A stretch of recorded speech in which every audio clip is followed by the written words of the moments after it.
Les symptômes ont commencé durant la jeune enfance, d'aussi loin que je me souvienne, 4-5 ans, j'ai des douleurs aux jambes, sensation de froid, ma mère me frotte avec de l'antiflogestine, puis on lui dit que c'est des poussées de croissance. Ma sœur me dit que bébé, je pleure beaucoup. Là, on ne saura pas pourquoi, on n'a pas d'idée, là, est-ce que c'était des caprices ou d'autres maux. J'ai des faiblesses aux jambes, difficulté à marcher longtemps, je ne fais pas de patin, incapable de faire du ski alpin. J'ai une hernie ombilicale là, qui me complexe. Je suis tout petite, puis j'ai un gros nombril, ça de gros. Ensuite, il y a des mouvements involontaires, des tics nerveux, syndrome des jambes sans repos. On arrache mes dents, toutes mes dents de bébé, j'ai 7 ans.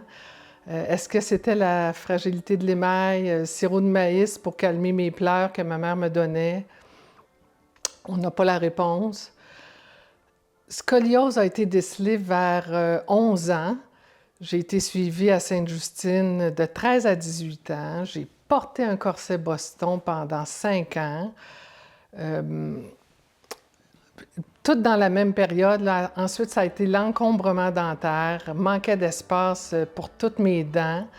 Donc, on a arraché 4 prémolaires, 4 dents de sagesse avec des racines coudées. Et on a débuté un traitement d'orthodontie de 12 à 17 ans. Dysfonctionnement de l'articulation de la mâchoire qui est mal développée. Donc, on me suggère une chirurgie à 16 ans pour avancer la mandibule inférieure. Après quelques mois, on a dû retirer les fils métalliques qui avaient été utilisés pour la chirurgie parce que mes joues étaient trop sensibles. Ça s'est suivi avec des problèmes gastro-intestinaux, des ballonnements épouvantables malgré ma maigreur. Je faisais rire les gens, j'avais l'air d'une femme enceinte. Pendant les activités sportives à l'école, il y a eu des subluxations à des doigts ou au poignet gauche. Aussitôt que je faisais des activités comme le handball, volleyball ou juste taper sur un ballon de fête. Ensuite, il y a eu les saignements menstruels très douloureux, abondants, des hémorragies. On a dû me prescrire des anovulants là, à 13 ans. Souvent, les signes et symptômes du syndrome d'Ehlers-Danlos sont présents dès l'enfance et d'autres apparaissent au cours de la vie. Mais les personnes atteintes ne sont diagnostiquées qu'à l'âge adulte, même souvent à un âge avancé, où elles sont sans diagnostic toute leur vie. Pourquoi ce documentaire? Pour faire entendre la voix des personnes concernées et les médecins qui croient leurs patients, dans le but de débuter une conversation sur cette maladie qui n'est pas imaginaire.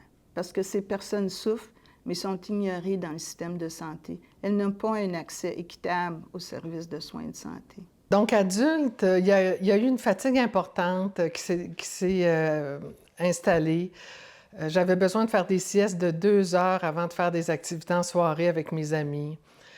J'étais incapable de conduire sur une longue période. J'avais des brûlures au trapèze, des douleurs dorsales à cause de la position statique. D'ailleurs, je finissais mes cours à l'université littéralement couchée sur ma chaise. J'avais des chutes de pression dans le métro si j'étais trop longtemps debout.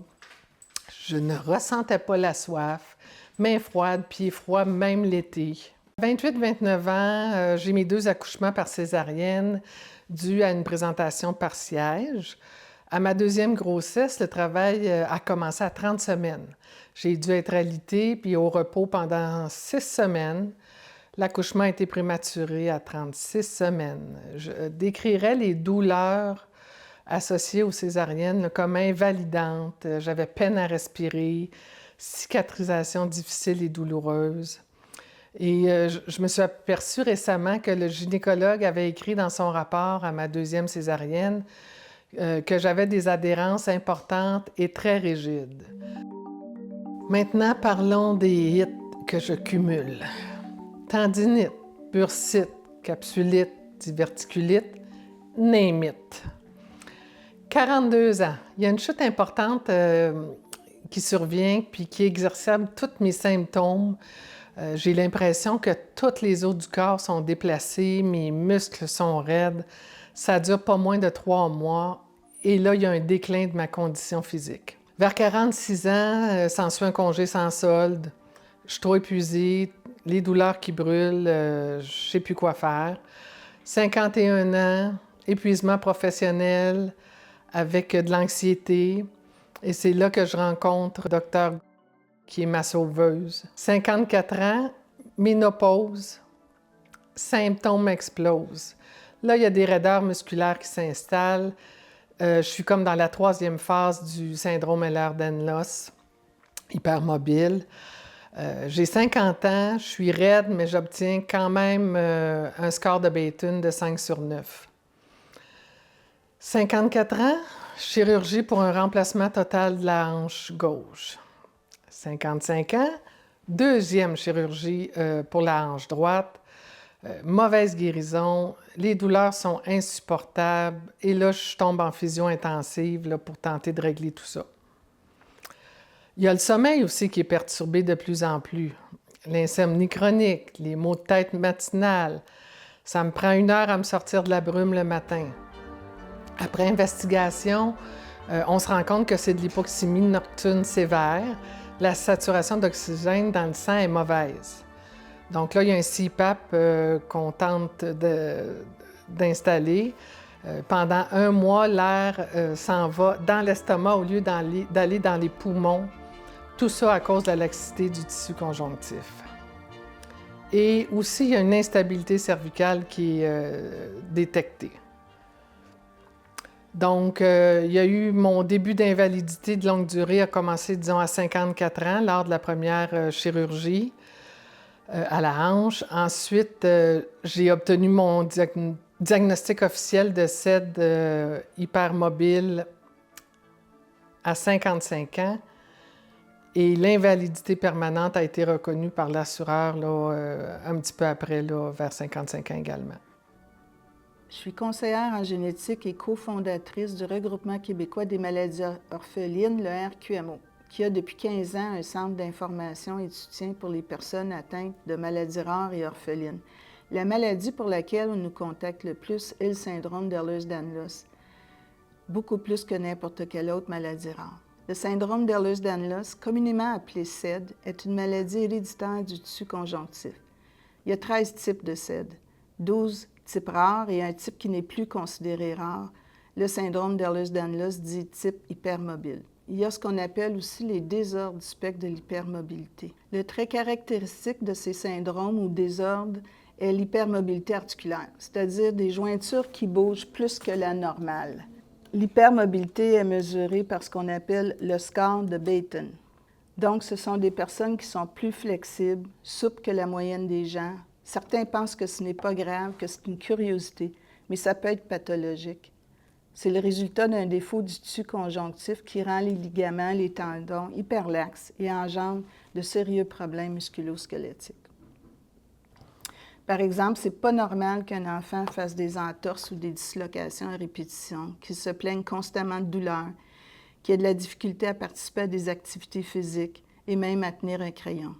Puis inversement, à cause de leur hypermobilité, ils peuvent être excellents dans des sports, en gymnastique, en danse et même des arts du cirque. Mais ça peut causer des problèmes plus tard pour certaines personnes. Je me présente, moi c'est Louis-Simon Allaire. Je suis physiothérapeute depuis 18 ans. Mon background, c'est un petit peu plus dans le sportif, là. Donc des pathologies qu'on voit plus un petit peu au niveau de la colonne. Peut-être 70% de mes patients, c'est des problèmes plus associés au niveau lombaire, dorsal, cervical, des trucs comme ça. Aujourd'hui, on rencontre ma patiente, fait qu'on va la traiter comme on fait normalement. Pour ce qui est du SED ou le syndrome d'Ehlers-Danlos, bien, pour moi, c'était nouveau, là, nouveau dans ce sens où moi, j'ai une patiente que je suis depuis 7 ans environ. Puis j'ai découvert ça en même temps qu'elle, je crois. Puis on essaie de faire cet accompagnement-là du mieux qu'on peut. Qu'est-ce qu'on fait? Principalement, en fait, mon rôle là-dedans, c'est un syndrome qui est assez complexe. J'essaie d'éteindre des feux un petit peu ici et là. Dans le fond, c'est à la saveur du jour, on se parle. C'est comme, bon, j'ai mal où aujourd'hui? Là, aujourd'hui, j'ai plus mal à telle place ou à telle place. Fait qu'on vient libérer, c'est beaucoup d'accompagnement par rapport à ça. Accompagnement dans le sens où on veut essayer de passer à travers le quotidien, parce qu'il y a des journées que ça va pas bien, il y a d'autres journées que ça va bien, puis c'est un petit peu ça. On a passé du volume, je pense qu'à travers les années, l'objectif, c'est le plan à long terme par rapport à ça, c'était de donner des outils, je pense, en termes de gestion de douleur, donner des outils de rendre la patiente le plus autonome possible. Évidemment, ce qui est recommandé là-dedans, c'est beaucoup de renforcement, stabiliser un petit peu les articulations, parce que c'est au niveau du tissu conjonctif là, que ça semble être hyper mobile un peu partout. Fait que là, l'idée, c'est ça, mais ça fait aussi qu'il y a des tensions musculaires qui apparaissent, qui viennent compenser. Fait que c'est là que la thérapie manuelle devient intéressante. Puis c'est là, quand je parle de pompier, puis qu'on vient éteindre un petit peu ça tous les jours, bien, c'est un peu le rôle qu'on se donne. Évidemment, on ne peut pas faire ça tous les jours, fait qu'il faut donner des outils puis que ça devienne simple, parce que sinon, c'est coûteux, tu sais, c'est pas efficace. Puis je suis pas sûr qu'en long terme, on vient aider le patient à ce moment-là, tu sais. Je pense qu'à travers tout ça, il y a eu beaucoup d'autres intervenants qui nous ont aidés à aller chercher des outils. On est passé de 3 traitements par semaine à 1 par semaine. Fait que je pense qu'il y a de l'amélioration par rapport à ça, mais ça reste de l'accompagnement, je pense, au niveau hebdomadaire, au quotidien par rapport à tout ça. Donc, la première fois que j'entends parler du syndrome Ehlers-Danlos, c'est en 2021. Ma nièce, qui est infirmière clinicienne, m'appelle un jour, puis elle me dit « Ma tante, je commence à être comme toi. » Elle a 36 ans.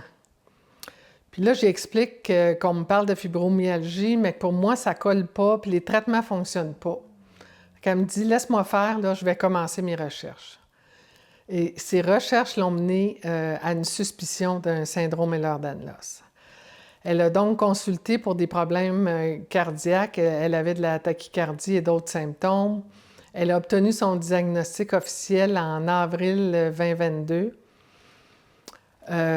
Les tests génétiques sont négatifs, donc conclusion d'un SED hypermobile. Elle déplore qu'il n'y ait pas de suivi possible, qu'il n'y ait pas de soins, puis elle s'inquiète pour ses enfants également. À savoir, là, s'il y a d'autres personnes dans ma famille, ma mère, qui est décédée en 2018, soit avant qu'on soit diagnostiqué, avait également des problèmes de santé. J'ai une sœur qui a récemment été diagnostiquée aussi. Elle a eu des problèmes précoces d'arthrose avec des remplacements des 2 hanches et des 2 genoux à 58 ans. C'est son système respiratoire qui est plus atteint, alors que moi, c'est un système musculo-squelettique. Ensuite de tout ça, ma nièce me dit je te suggère fortement de contacter le Regroupement québécois des maladies orphelines, là, le RQMO, qui est un centre de soutien pour le SED. Donc, en octobre 2022, je participe à une activité du RQMO à Sherbrooke. C'est une conférence qui est donnée par 3 médecins experts du SED qui sont venus de la France. Et là, bingo, je me reconnais enfin. Les 12 types rares de SED ont une cause génétique connue. En général, on peut confirmer leur diagnostic par des analyses génétiques. Certains types se transmettent de génération en génération dans la famille. Le 13e type, le SED hypermobile le plus fréquent, se transmet aussi de génération en génération. Donc, plusieurs personnes peuvent être atteintes dans une famille. Mais les recherches n'ont pas trouvé un gène causal à ce jour. On pense que c'est une maladie complexe, multifactorielle, avec beaucoup de gènes impliqués. Donc, on ne peut pas confirmer le diagnostic par un test génétique. Le diagnostic s'effectue par un examen physique, un questionnaire incluant le score de Batten, l'évaluation des antécédents familiaux. On fait des analyses génétiques pour exclure les autres types de SED et d'autres maladies possibles. C'est un diagnostic clinique. Ce n'est pas parce que l'analyse génétique est négative qu'il n'y a rien. Moi, je suis Marielle Trottier. Je suis médecin de famille. J'ai travaillé pendant 30 ans sur la Rive-Sud de Montréal. Et puis, il y a une condition génétique qui me passionne absolument là, depuis des années, que je ne connaissais pas tellement. J'avais peut-être entendu parler du nom une fois dans mes études. Et puis, c'est évidemment les troubles du tissu conjonctif là, héréditaire, le syndrome Ehlers-Danlos. Puis, j'en avais pas entendu parler tant que je n'ai pas eu une patiente moi-même. Et puis, quand j'ai lu sur le sujet, bien, je me suis aperçue que, coudonc, j'ai le syndrome là, moi aussi. Mais c'est un cas pas sévère, en tout cas, bref. Mais j'ai continué à m'intéresser là-dessus, puis je me suis aperçue au fil des années que finalement, j'avais probablement plusieurs patients qui étaient dans le spectre du syndrome Ehlers-Danlos. Alors, voilà. Puis avec le temps, je me suis aperçue aussi que les connaissances, tout comme les miennes, la connaissance chez mes collègues n'était pas très bonne. Puis j'ai eu plusieurs commentaires sur le coup qui disaient bien, à quoi bon savoir ça s'il n'y a rien à faire, de toute façon, c'est les gènes. Alors, c'est ça. Je n'étais comme pas d'accord parce que j'ai commencé à lire là-dessus et je me suis aperçue qu'il y avait déjà beaucoup de traitements, déjà beaucoup de connaissances, beaucoup de, finalement, de trucs à faire par rapport à ce syndrome-là, puis aussi par rapport à d'autres troubles héréditaires de l'hypermobilité. En 2017, ils ont révisé tous les critères diagnostiques. Avant, on pensait que c'était une maladie rare et non, je m'excuse, c'est pas rare. C'est une maladie complexe qui est fréquente parce que il y a plusieurs sous-types, là, si on veut. Puis le plus fréquent n'a pas actuellement de biomarqueurs. Donc, on ne peut pas faire une prise de sang pour le diagnostiquer. Le diagnostic se fait par le questionnaire, puis il y a un examen physique qui est pas mal facile à faire, honnêtement. C'est une incidence là, qui peut aller 1 pour 600, 1 pour 900, même on pense peut-être 1 pour 500. Puis personnellement, dans ma pratique de 1000 patients, j'avais au moins 5 patients qui répondaient aux critères. Puis je n'ai pas choisi une clientèle, là, j'ai pas fait... c'est ça. Alors, c'est sûr qu'au fur et à mesure que les gens, les médecins vont connaître ce diagnostic-là, vont connaître cette pathologie-là, au fur et à mesure que ça va arriver, on va en diagnostiquer de plus en plus, puis c'est comme ça dans tous les pays d'ailleurs. Le syndrome d'Ehlers-Danlos, quand il y a un patient qui se présente et qui n'a pas de diagnostic officiel, il arrive chez un médecin en première ligne, donc un médecin de famille ou un médecin au sans rendez-vous. Il va souvent, pas toujours, il va souvent se plaindre de symptômes qu'on rencontre assez souvent, la douleur, la fatigue, puis les troubles du sommeil. Donc ça, c'est des points cardinaux qu'on retrouve chez la plupart des syndromes, des gens qui souffrent du syndrome Ehlers-Danlos. Donc, douleur, fatigue, puis troubles du sommeil. Puis là, ils vont venir soit pour cette raison-là, qui est une raison comme c'est quasiment le pain quotidien en première ligne. Donc, ça décourage un peu le médecin qui reçoit ça. Puis c'est des symptômes que si vous commencez à regarder comme médecin, vous commencez à regarder l'ensemble des systèmes, l'ensemble des plaintes, vous vous rendez compte que peut-être qu'il y a un réflexe à avoir, peut-être cette personne-là souffre d'hypermobilité, puis que dans le fond, il y a peut-être un syndrome derrière tout ça, un Ehlers-Danlos. Le syndrome Ehlers-Danlos, ça peut affecter plusieurs tissus. Par tradition, bien, on pense que ça affecte principalement les articulations et la peau, mais finalement, ça peut affecter le système digestif. Ça peut affecter la cognition, le système respiratoire, le système nerveux autonome qu'on appelle. Ça, c'est ce qui régule la température, le rythme cardiaque, la pression. Ça peut être aussi affecté par ça. Pourquoi? Parce qu'il y a du collagène qui supporte le système nerveux. Alors, il y a beaucoup de gens qui ont le syndrome Ehlers-Danlos et qui se présentent non pas pour un problème musculo-squelettique ou un problème de peau, ils se présentent parce que ils ont de la misère à réguler leur pression artérielle, ils ont des chutes de pression, ils ont de l'intolérance au chaud, au froid. L'hyperlaxité, elle peut être ancienne, elle peut avoir été perdue au fil des années à cause de blessures à répétition ou à cause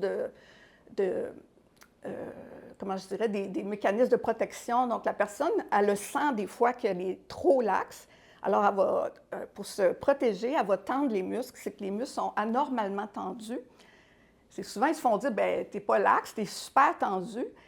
Mais c'est un mécanisme de défense chez le Ehlers-Danlos. Donc, il faut vraiment aller chercher l'histoire antérieure, l'enfance, l'adolescence, surtout quand on a affaire à un patient plus âgé. Curieusement, ce syndrome génétique, le syndrome d'Ehlers-Danlos, qui a été caractérisé il y a environ 100 ans, demeure encore méconnu ou mal connu dans le milieu médical. Il y a des milliers de maladies rares, donc c'est normal que la plupart ne soient pas connues des médecins. Mais ce qu'il y a de particulier avec le CED, c'est que non seulement il y a des informations erronées qui circulent dans le milieu médical à son sujet, mais aussi des préjugés. Je m'appelle Sarah Bérubé, j'ai 40 ans. Je suis atteinte de syndrome d'Ehlers-Danlos de type hypermobile, d'un syndrome de tachycardie orthostatique posturale et de syndrome d'activation mastocytaire. On appelle ça la loterie de l'enfer.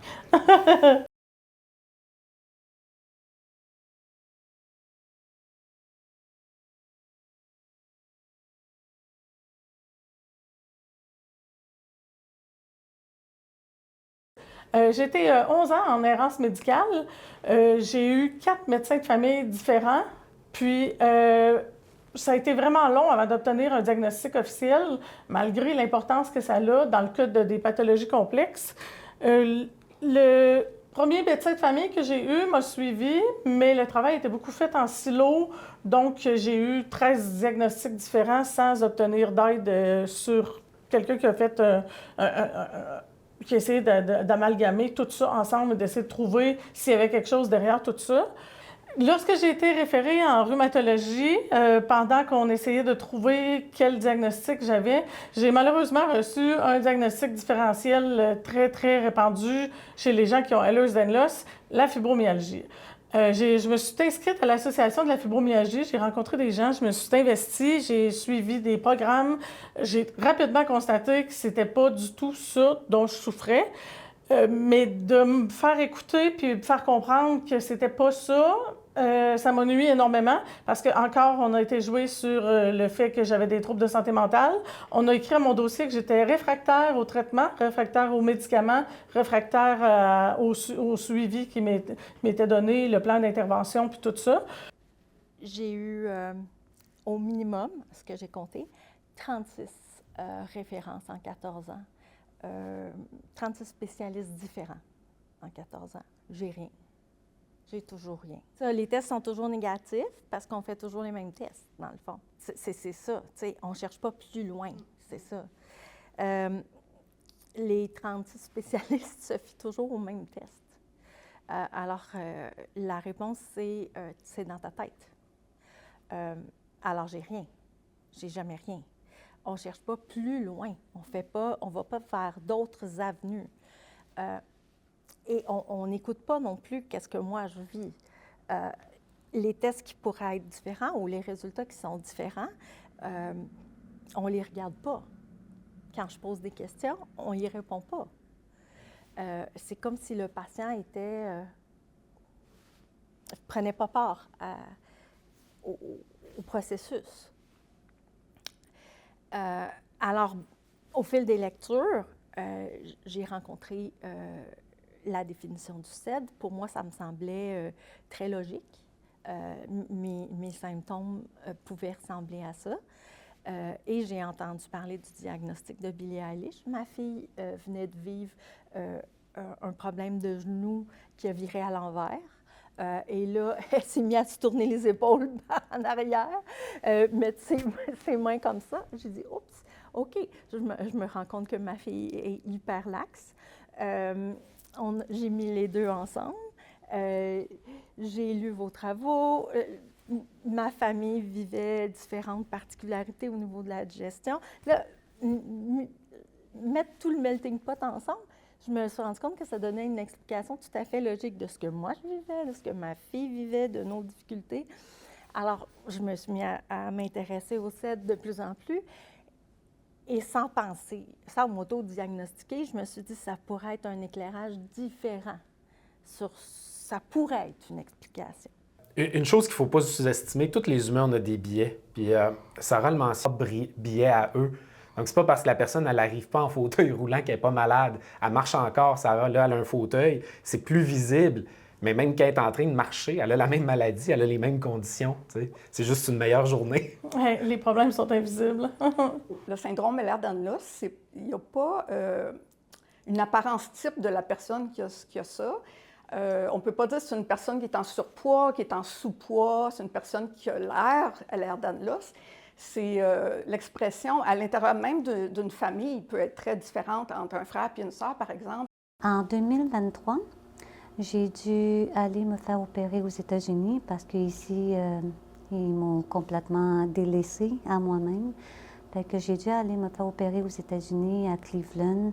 Et sincèrement, J'avais tellement peur parce que, vu que les spécialistes à l'hôpital m'avaient dit que allez pas là, puis c'est des charlatans, puis vous allez payer, puis vous allez risquer de mourir et tout, j'avais tellement peur, mais j'avais comme pas le choix de l'essayer parce que j'avais plus de qualité de vie. J'étais alitée pendant 24 heures sur 24, 7 jours sur 7, je sortais plus de la maison. Fait que j'ai pris le courage à deux mains, j'ai fait confiance à ce spécialiste-là, puis je suis allée me faire opérer aux États-Unis. Rendue aux États-Unis, là, c'était incroyable.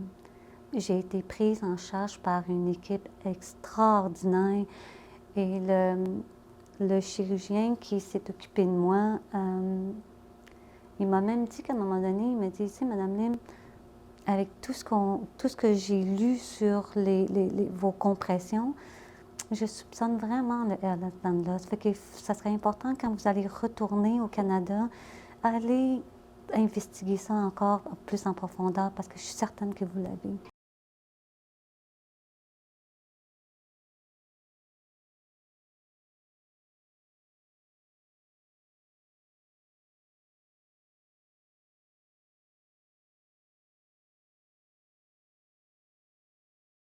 Hello everyone, my name is Drake Jensen and I'm an artist, singer, songwriter from Lac Caïman, Quebec, Canada. And I'm here to tell you a little bit about my EDS journey that started when I was 24 years old with a diagnosis of hypermobility syndrome. Let's fast forward to 54, when the trifecta of what I'd come to know of EDS, POTS, MCAS, and dysautonomia basically dominated my life and sent me into the medical system for the first time in many years. When I entered the medical system, I was shocked to be received not so well and diagnosed with things that weren't really relevant to me or relevant to what was happening to my health at the time. So, being who I am and a proactive person, I decided to go have an MRI. So, upon having an MRI and them placing the MRI results into the system, I promptly got a call from a doctor here in my community who took me on as a patient and explained to me exactly what was happening to my body. I had widespread osteoarthritis, and both of my labral ligaments in my hips were torn at that time. And I was diagnosed, of course, again, with the trifecta. He decided to give me a working diagnosis of hypermobile Ehlers-Danlos syndrome, and then refer me to a specialist. And in the time that we were waiting, we tried a multitude of medications, and everybody's going to relate to this, and some worked and some didn't, but I went to physio, I changed how I ate, my sleep patterns got better, my movement got better, everything improved as I'd done these things. And then finally, in December, I got in the office of a great doctor in Montreal who officially diagnosed me with hypermobile Ehlers-Danlos syndrome and told me that all the things that my family doctor and I were doing together to keep doing them. Basically, that was it in a nutshell. Je m'appelle Mélanie Lacroix, j'ai 45 ans, je suis maman de 4 enfants et je suis atteinte du CED et de conditions qui sont associées. La situation est devenue plus problématique pour moi pendant mes études au cégep et à l'université. J'ai eu des différents symptômes, surtout des entorses, torticolis, vertiges, de la tachycardie, des problèmes digestifs et de la fatigue vraiment importante. J'ai en fait dû ralentir le rythme de mes études et mettre fin à mes études universitaires parce que là, c'était devenu trop problématique pour moi de gérer les symptômes avec les études. C'est pendant la semaine de relâche de 2019 que ma vie et celle de ma famille a complètement changé après que j'ai eu un banal accident avec une blessure au cou.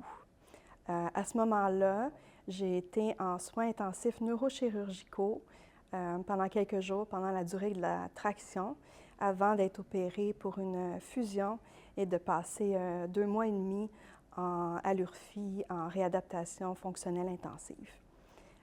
Mais c'est vraiment par la suite que c'est devenu encore plus complexe après avoir obtenu un diagnostic erroné de troubles neurologiques fonctionnels. Le CED ne faisait pas partie de ce qui était recherché par les médecins. En fait, le diagnostic de troubles neurologiques fonctionnels démontre justement l'incompréhension du CED, mais la méconnaissance de cette condition-là. Ils sont complètement passés à côté du vrai problème à ce moment-là. Suite au diagnostic de TNF, en réalité, j'ai vécu des années extrêmement difficiles, tant pour moi que mes proches, cela autant physiquement que psychologiquement. Ce diagnostic-là a vraiment nui de manière importante à mon dossier, puis a retardé l'accès aux soins que j'avais besoin de recevoir. En réalité, c'est à ce moment-là que j'ai compris que je devrais me battre pour ma vie et pour être présente auprès de mes enfants. Quand j'ai réalisé ça, je me suis dit, il faut se battre. Je veux vivre. C'est ça qui m'a donné la force d'arriver à obtenir les soins. Dans le fond, par la suite, j'ai obtenu mon diagnostic de SED hypermobile. Ensuite, d'instabilité crânio-cervicale et de malformation de Chiari, que toutes ces conditions-là nécessitaient des soins neurochirurgicaux. J'ai pu avoir accès, avec le soutien de la RAMQ.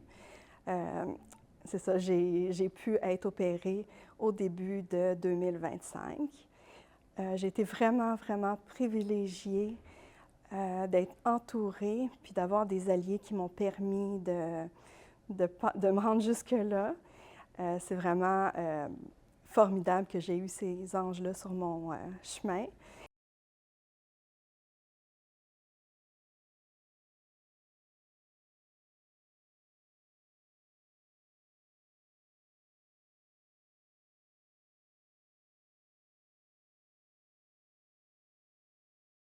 Je voulais parler aussi de plusieurs diagnostics comme le trouble neurologique fonctionnel. C'est des diagnostics relativement récents. Il y a aussi la fibromyalgie. Je voulais préciser que quand on a quelqu'un qui a une hyperlaxité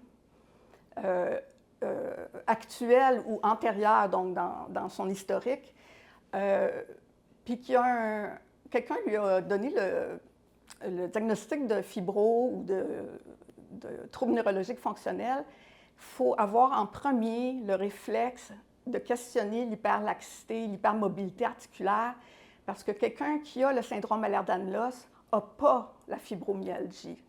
Donc, la fibromyalgie, c'est un diagnostic qu'on donne seulement quand on a éliminé le diagnostic d'un trouble héréditaire du tissu conjonctif. Même chose pour le trouble neurologique fonctionnel. Si on n'a pas éliminé un Ehlers-Danlos, ce n'est pas un trouble neurologique fonctionnel si on est en face de quelqu'un qui a une hyperlaxité. C'est ça. Bien, il y a plusieurs mois qui se sont écoulés, puis j'ai vu d'autres médecins, j'ai rencontré d'autres spécialistes encore. Puis malgré mon diagnostic officiel par une généticienne, il y a certains spécialistes encore qui refutent le diagnostic. Donc, moi, je suis une spécialiste en médecine interne. Ça fait plus de 15 ans que je travaille.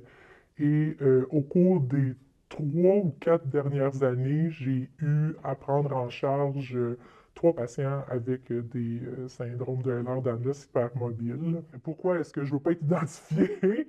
Je suis à l'aise de vous le dire, là. C'est parce que ben, je ne suis pas une spécialiste du syndrome de Ehlers-Danlos hypermobile et ça ne fait pas partie de mes objectifs d'être identifié comme tel parce que je me sentirais vraiment très imposteur. Puis, c'est pas nécessairement une clientèle que j'ai choisie.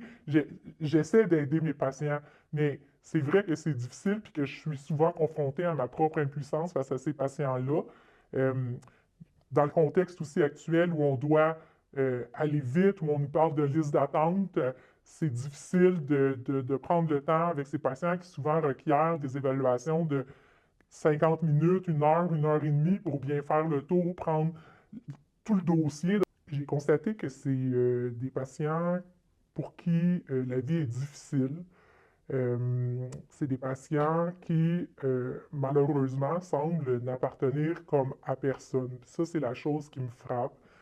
C'est-à-dire que quand on lit là-dessus, par exemple, nous, en médecine interne, on utilise beaucoup la banque, le site Internet UpToDate, qui nous donne de l'information sur pratiquement tout, là. Tout est répertorié là-dedans. Et puis, quand on lit sur le syndrome de Ehlers-Danlos hypermobile, c'est très général. C'est-à-dire que ça nous dit que ce sont des patients pour qui, effectivement, il n'y a pas de prise de sang. Il y a des critères diagnostiques, mais le fait de ne pas avoir une prise de sang ou un indicateur ou une imagerie qui nous confirme la présence du diagnostic, on reste tout le temps un petit peu sur notre inquiétude de ne pas avoir peut-être le bon diagnostic, là. Donc, je pense que c'est une des difficultés. L'autre chose, c'est que les derniers critères diagnostiques datent de 2017, ce qui, quand même, dans l'histoire de la médecine, est assez récent. Ça veut dire que moi, ces critères-là, ils n'existaient pas là, quand j'ai été formé. Et c'est un syndrome, c'est une maladie, je pense qu'on doit le reconnaître. Je pense que c'est décrit, il y a des critères, mais pour lesquels, au niveau de la médecine, on se sent un petit peu impuissant parce qu'on n'arrive pas à l'expliquer, puis parce que les patients ne répondent pas facilement à tout le plan de prise en charge quand on essaie des choses. Fait que c'est beaucoup d'essais-erreurs. Donc ça, c'est une des autres choses qui complexifie la prise en charge parce que c'est des patients qui ont plusieurs plaintes qu'on doit essayer d'adresser avec eux, pour lesquels, et là, je veux faire un point bien clair, ces patients-là, ils souffrent. C'est pas dans leur tête, c'est réel et ils ont besoin d'accompagnement pour ça. Là, après ça, c'est qui la meilleure personne pour les accompagner là-dedans? Je pense que c'est là qu'on a un grand trou et une difficulté à aider ces patients-là. Je suis médecin psychiatre au CIUS de l'Estrie depuis bientôt 40 ans. Et j'ai travaillé notamment aux urgences et surtout en consultation liaison, donc avec des médecins de différentes spécialités, urgence, médecine, chirurgie, radiologie nucléaire.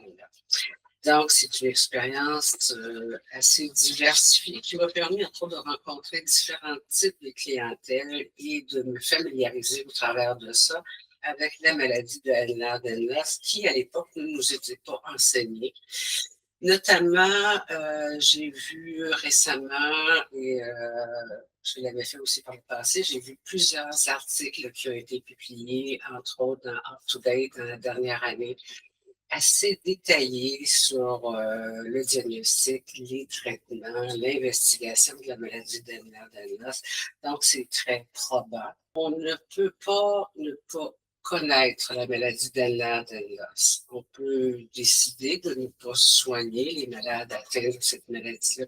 Et je pense qu'en notre âme et conscience, avec ce qu'on nous a appris à faire en médecine, je pense qu'il faut pour moi y croire.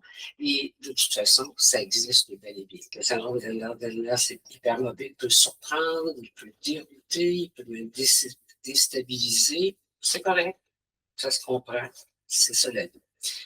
Mais on revient toujours à soigner, même quand c'est difficile, soigner sans jugement, soigner avec l'ouverture qui donne de l'espoir. Parce que quand on a de l'espoir, peut-être qu'on ne guérira pas, mais au moins on se sent compris, on sent qu'on fait une alliance avec le médecin. Puis les préjugés. Certains disent que ça n'existe pas, qu'ils n'y croient pas, que c'est un diagnostic fourre-tout, que les causes sont psychologiques.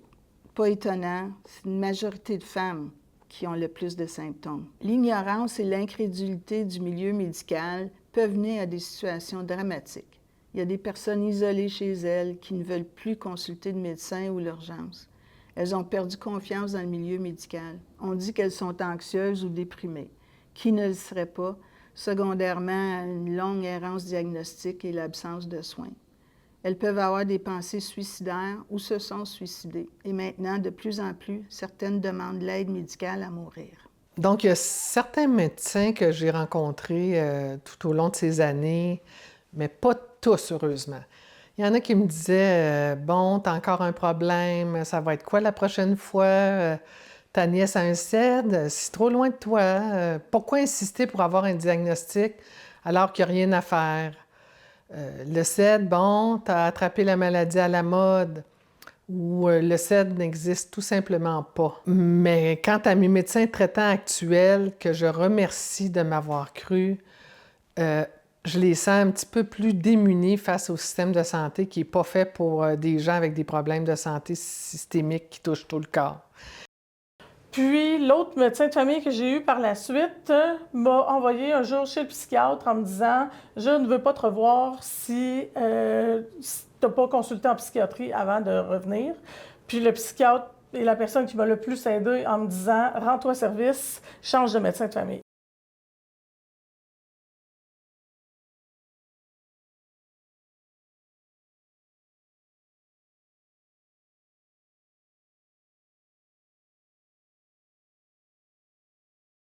Mon parcours, ça a été vraiment ça. Aujourd'hui, avec du recul, je comprends que c'est vraiment un traumatisme que j'ai vécu parce que ils m'ont dit des choses horribles, mais horribles.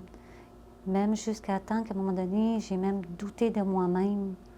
Parce qu'à un moment donné, les gens autour de moi, ils disaient « Mais voyons, mais ça se peut pas, là, tu sais. Ce sont des grands spécialistes, ils te disent toute la même chose. Ça se pourrait-tu que ce soit psychologique, ton affaire, tu sais? » Fait qu'ils sont allés même jusqu'à me faire douter de moi. J'avais tellement peur d'eux autres, puis je voulais tellement les convaincre de dire « Non, c'est pas dans ma tête. Mes symptômes sont réels. » Bien, en fait, je suis complètement tombée entre les mailles du filet. Ça fait aucun doute pour moi. Je me suis sentie vraiment abandonnée par le système. C'est vraiment comme ça que je décrirais mon parcours. J'aurais aimé ça qu'on puisse me rattraper, me venir en aide, mais c'est comme ça que je me suis sentie. Quand je vais aux urgences et qu'il y a quelque chose que je ne comprends pas, quand il arrive quelque chose de sérieux, la plupart du temps, même tout le temps, je me sens ridiculisée. Je ne suis pas vraiment crue. C'est banalisé. Je me fais dire que ben, c'est pas grand-chose, ou je suis revirée de bord, ou on me croit pas.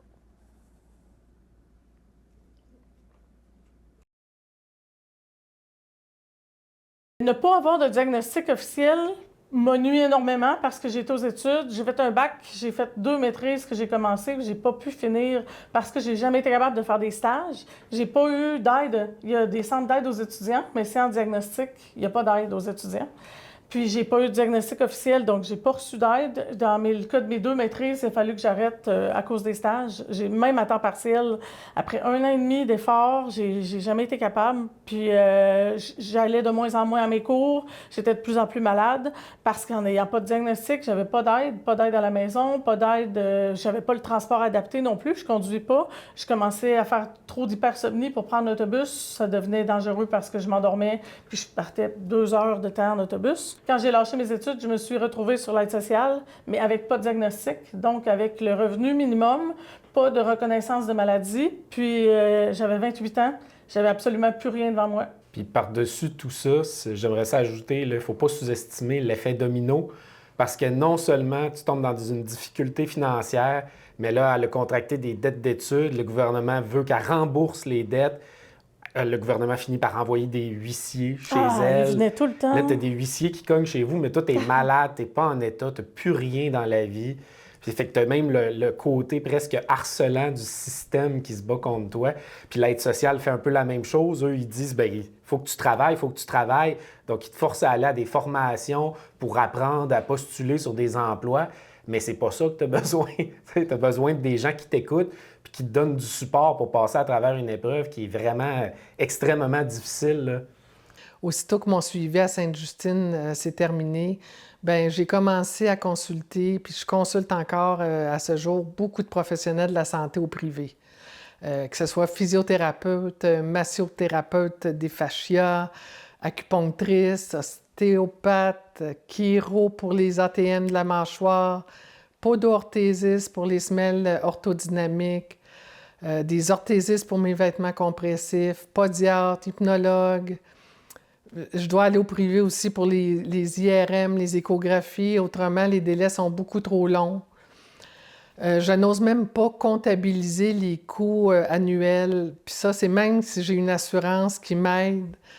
Si j'avais pas cette assurance-là, si j'avais pas mon mari qui subvenait à ces coûts-là, ben je pourrais pas me prévaloir de ces services-là au privé. Puis seul Dieu sait où j'en serais aujourd'hui.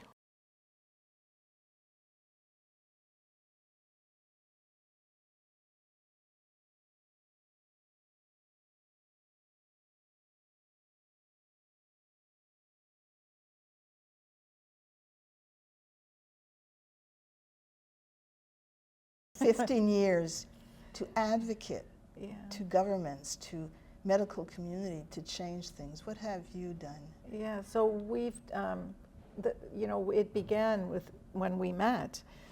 You know, we did an environmental scan at the beginning. Is EDS a worthy cause to support? Is chronic pain a bigger issue in children even? And we find this out.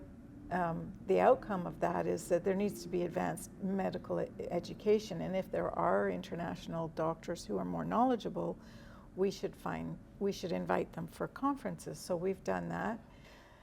But when we bring that expertise, those international specialists, we come in a conference and have a conversation, and it's a CME accredited conference. It's difficult to get doctors to actually come and learn, because they actually don't really want the patients, because they are complex.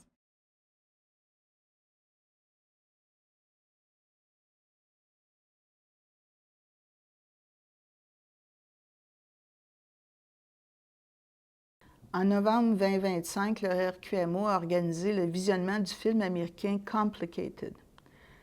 C'est des histoires de jeunes filles qui deviennent sévèrement atteintes par le SIDA et de mères qui ne sont pas crues par le milieu médical, des mères soupçonnées ou accusées d'abus médical sur leur enfant, de Munchausen par procuration. Des experts du SIDA témoignent dans ce film pour dire comment cela arrive trop souvent. Leurs évaluations comme experts ne sont pas prises au sérieux. In the film Complicated, it's the stories mostly of children, families, and young women, and you have an example, because what's those horrific stories in the film, we each know of real live stories in Quebec and the rest of Canada, and there's one example you were... Yeah, so there is that documentary hits a real chord, because you sit and you watch and you go, oh, there's this family in this city or province, and there's another family that's has gone through the same thing. But then there's the individual who, in Ontario, is in the hospital for months and months and months, suffering with all the comorbid conditions, the symptoms of, and there's no care plan, nobody's putting together a comprehensive understanding of what is EDS on its own, but then with overlap those comorbid conditions. And she was she became so tired of suffering that she chose to access the medical assistance in dying.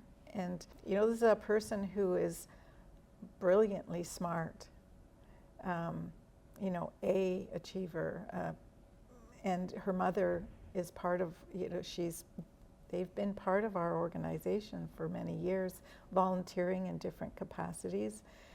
And in the hospital, they were treated like as though they were Munchausen, like that it's so demeaning, and you know, it's devastating. It's devastating.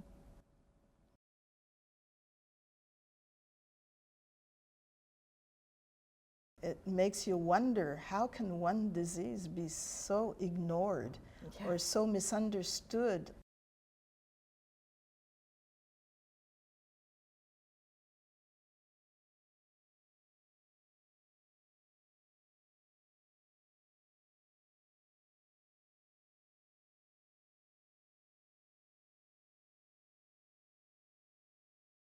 L'intervention réclamée se résume ainsi. Nous, signataires, demandons au gouvernement du Québec que l'INES soit mandaté pour mettre en place les outils nécessaires à un meilleur diagnostic et une prise en charge du syndrome d'Ehlers-Danlos selon les bonnes pratiques existantes à l'international. The challenge is that there isn't a care pathway that is known to all, that there's not that resource for the family physician or the specialists. And the comorbid conditions, if they're not managed well, then all the symptoms become so much worse. Pain is worse, and this has to stop. Like it really has to stop without making change happen. And you know, it's easy to say words like you want to demand to have care for the EDS population in Canada. How do you make that happen?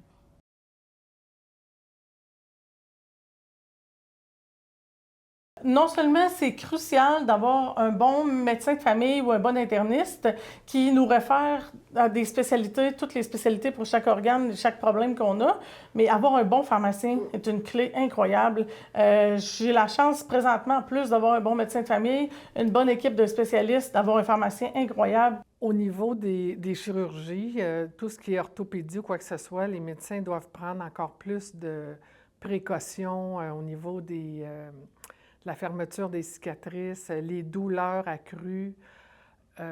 Faut faire attention avec une personne SED, c'est plus compliqué. Ça prend plus de temps à guérir, ça fait plus mal. La réhabilitation doit être en conséquence avec la physio, quoi que ce soit. Tantôt, je parlais du partenariat, puis c'est pour ça que le partenariat a tout à fait sa place pour comprendre, soupçonner, diagnostiquer et traiter le Ehlers-Danlos, parce que, justement, c'est tellement complexe. Quand on fait du partenariat, ça dégage du poids sur les épaules des médecins parce qu'on implique des soignants non médecins dans cette approche-là. Et l'autre chose, c'est que les patients eux-mêmes ont souvent une connaissance beaucoup plus approfondie de leur maladie, de leurs conditions, que les médecins eux-mêmes, surtout en première ligne. Puis, l'approche par partenariat, c'est que le patient est lui-même un partenariat. Donc, en gros, si je pouvais schématiser le partenariat, avant, tu avais le patient au centre, puis tu avais l'équipe soignante autour. Puis maintenant, c'est le patient, il est autour du centre. Puis le centre, c'est quoi? Bien, c'est les problèmes, puis les objectifs de vie du patient, les choses sur lesquelles il veut travailler, lui. Alors, c'est une approche qui est assez différente, c'est moins infantilisant, si on veut. Les pistes de solutions, selon moi, elles passent par, effectivement, des champions, j'appellerais ça des champions québécois. C'est-à-dire, si on avait une clinique dans 5-6 cliniques au Québec de gens, de regroupement, de gens qui s'intéressent à cette pathologie-là.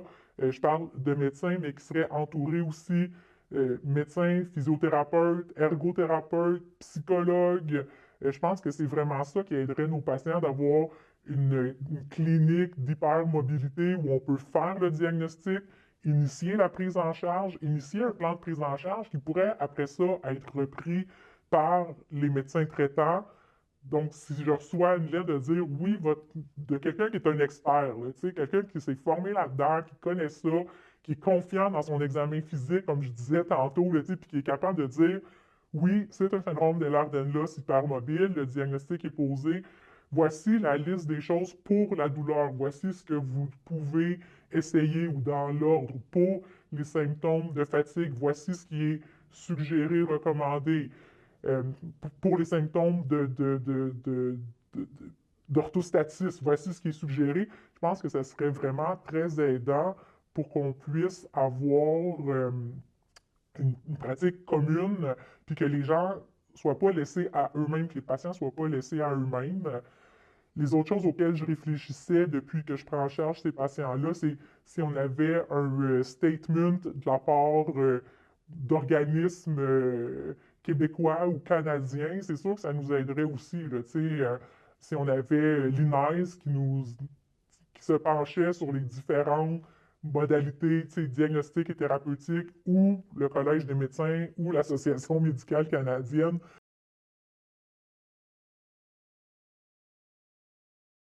Les solutions que nous souhaitons proposer. La première est d'écouter et de consulter les personnes, familles touchées par le CED, ainsi que les associations qui les soutiennent, qu'elles constituent une mine d'informations. Il faudrait que les médecins se mettent à jour sur le syndrome, former les médecins, surtout les médecins de famille et autres professionnels de la santé, à savoir quand et comment dépister l'hypermobilité articulaire, connaître les critères diagnostiques et le caractère multisystémique du CED. Il faudrait évaluer l'état du diagnostic et de la prise en charge du CED au Québec et dans le reste du Canada. S'informer des avancées puis des expériences d'autres pays, ne pas réinventer la roue. Il faudrait faire en sorte que le diagnostic ne soit pas la chasse gardée des médecins généticiens, qui sont trop peu nombreux et ont peu de ressources. Ailleurs, ce sont des médecins de famille, des rhumatologues, des physiatres ou des internistes qui font le diagnostic. Bien sûr, les médecins généticiens doivent être consultés pour exclure des types rares et d'autres maladies, particulièrement des maladies graves cardiovasculaires. Il faudrait intégrer la prise en charge de ce syndrome dans les centres de réadaptation physique, dont la mission est de prendre en charge les troubles musculo-squelettiques. Et idéalement, mettre sur pied des cliniques multidisciplinaires ou intégrer le CED dans les cliniques de maladies chroniques complexes existantes. So I guess my message here today for you is to never give up, especially never give up on yourself. And don't let anybody tell you that a diagnosis of Ehlers-Danlos syndrome isn't necessary, because all of the things after the working diagnosis started that I'd done to help improve my life has drastically changed the person that I am today. And I'd like to wish you all the best of luck on your diagnostic journey.